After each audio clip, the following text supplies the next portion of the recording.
érem el ministre personalment, que era un projecte que anava a fomentar la privatització de la seguretat en Espanya i que situava a la seguretat pública en inferioritat de condicions front a la seguretat privada.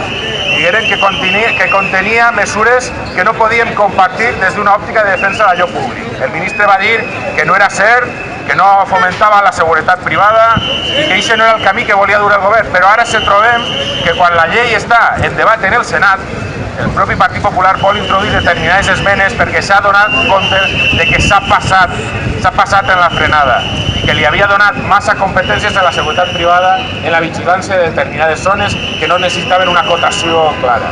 En la qual cosa se demostra que nosaltres teníem raó.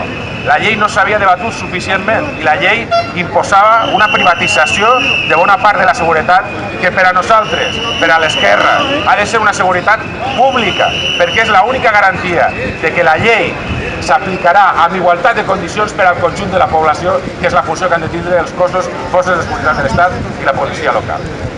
Continuarem en la lluita, força i endavant. Gràcies. Gracias a todas y todos por vuestra asistencia a esta manifestación en contra de esta ley. Esta ley es una más de las que nos está sacando el Partido Popular para vender el Estado de Bienestar, para vender los derechos de los ciudadanos y las ciudadanas, para que los ciudadanos y ciudadanas se le corten sus garantías constitucionales.